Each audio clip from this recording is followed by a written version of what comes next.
Welcome back to our channel అండి. ఇవాళ మనం హెల్దీ అండ్ టేస్టీ లడ్డు జొన్న లడ్డు ప్రిపేర్ చేసుకున్నామండి. చాలా బాగుంటుంది టేస్ట్, ఇంకా చాలా హెల్దీ కూడా. తప్పకుండా ట్రై చేయండి. ఇప్పుడు దీని ప్రాసెస్ చూద్దాము. ఫస్ట్ ఇలా జొన్నలు ఉంటాయి కదా, ఈ జొన్నలు తీసేసుకొని ఒకవేళ మీకు సూపర్ మార్కెట్లో అలా దొరికితే కొంచెం చెక్ చేసుకోండి, ఎందుకంటే ఒకసారి రాళ్ళు అలానే ఉండిపోతాయి. అవి చెక్ చేసుకొని వేసుకోండి. మళ్ళీ అది చేసుకున్నాక మళ్ళీ రాళ్ళు ఉంటే బాగోదు కదా. ఇప్పుడు ఇలా జొన్నలు తీసేసుకొని ఒక ప్యాన్ పెట్టేసుకొని కొంచెం మందంగా ఉన్న ఇలా ఒక ప్యాన్ తీసేసుకోండి. వీటిని లో ఫ్లేమ్లోనే బాగా ఇలా ఫ్రై చేసుకోవాలి. మరి ఎక్కువ ఫ్లేమ్ పెట్టేస్తే మళ్ళీ మాడిపోతాయి. కాబట్టి లో ఫ్లేమ్లోనే గోల్డెన్ బ్రౌన్ కలర్ వచ్చేంత వరకు కూడా వీటన్నిటిని కూడా బాగా ఫ్రై చేసుకోవాలి. నేను ఇలా చూసారా, ఇలాగా ఈ కలర్ వస్తే సరిపోతుంది. నేను ఇలా కలుపుతూ ఉన్నప్పుడు ఇవి చాలా వరకు ఇలా పాప్స్ రావడం ఇలా స్టార్ట్ అయిపోయాయి. నేను ఇలా ఫస్ట్ టైం చూస్తున్నాను అనమాట. ఇలా ఇవి కూడా పాప్స్ వస్తాయని నాకు అసలు తెలీదు. నిజంగా తింటుంటే చాలా బాగుంది. ఒకసారి తప్పకుండా ట్రై చేయాలి. ఇక్కడ వీడియోలో చూస్తున్నా కదా మీరు, ఇలా ఫట్ అని ఇలా పాప్స్ అలా వచ్చేస్తూ ఉన్నాయి. పర్లేదు, ఇలా వచ్చేసినా కూడా నేను ఇక్కడ ఇలా చూపిస్తున్నాను అంతే. ఇప్పుడు మనం ఆపేసుకొని దీన్ని చల్లారి పెట్టేసుకొని ఇలా మిక్సీ పట్టేసుకోవాలి. మిక్సీ పట్టేసుకుంటే బాగా ఫైన్ పౌడర్ లాగా ప్రిపేర్ అయిపోతుందండి. మళ్ళీ మిషన్కి అయితే మరీ పిండిలాగా అయిపోతుంది. ఇలాగైతే సరిపోతుంది. మరీ నున్నగా కాకుండా మరీ బరగా కాకుండా ఇలా కొంచెం కచ్చాపచ్చిగా అనమాట. ఇప్పుడు ఆ కొంచెం పౌడర్లోనే తురుముకున్న బెల్లం అందులో వేసేసుకోండి.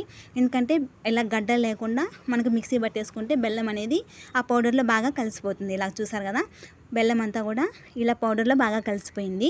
ఇప్పుడు ఒక ప్యాన్ పెట్టేసుకొని నేను ఆయిల్ వేసుకున్నాను, ఎందుకంటే జీడిపప్పులు వేయించుకోవడానికి. ఆ జీడిపప్పులు ఇలా చిన్న చిన్నగా తుంచుకొని ఆ లడ్డూలో వేసుకోవడం వల్ల ఏంటంటే చాలా బాగుంటుంది. మనం తింటున్నప్పుడు అలా పలుకుల్లాగా తగులుతూ ఉంటాయి, చాలా టేస్టీగా ఉంటాయి. ఇలా జీడిపప్పుల్ని ఇలా ఫ్రై చేసేసి పక్కకు తీసి పెట్టేసుకోవాలి. ఇప్పుడు అందులో నెయ్యి ఉంటుంది కాబట్టి ఇప్పుడు మనం ఆల్రెడీ మిక్సీ పట్టుకున్న ఈ పిండిని అందులో వేసేసుకొని కొంచెం వేడిగా ఉంటుంది కాబట్టి ఒకసారి గట్టితో ఇలా కలిపేసుకోండి. తర్వాత కాబట్టి ఇలా చేత్తో బాగా నెయ్యి మొత్తం పిండి మొత్తం కలిసేలాగా బాగా మిక్స్ చేసేసుకోండి. ఇలా మిక్స్ చేసుకున్నాక మనం ఆల్రెడీ ఇలా ముక్కలు చేసుకున్నాం జీడిపప్పుని, ఈ ముక్కలు కూడా అందులో వేసేసి మొత్తం అంతా కూడా కలిసేలాగా ఒకసారి కలిపేసుకోండి. ఒకసారి ఇలా చెక్ చేసుకోండి, చేత్తో ఇలా నొక్కి పెట్టుకుంటే ఉండలా వస్తే సరే, లేకపోతే కొంచెం నెయ్యి యాడ్ చేసుకొని ఇంకా ఉండలు ప్రిపేర్ చేసుకోండి. కొంచెం ఇలా గట్టిగా ప్రెస్ చేసుకోవాలి, ఎందుకంటే ఇది కొంచెం ఇలా వచ్చేస్తూ ఉంటుంది. కొంచెం గట్టిగా ప్రెస్ చేసి ఇలా ఉండలాగా ప్రిపేర్ చేసుకోవాలి.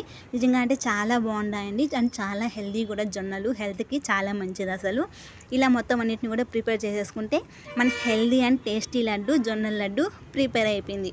అసలు తింటుంటే ఉంటుందండి నోట్లో, అసలు నోట్లో నీళ్ళు ఊరిపోతున్నాయి. ఒక్కటి తినే వాళ్ళు అసలు మొత్తం అలా తినేస్తారు. వీడియో నచ్చితే లైక్ చేయండి, షేర్ చేయండి అండ్ సబ్స్క్రైబ్ చేయండి. థ్యాంక్స్ ఫర్ వాచింగ్ అండి.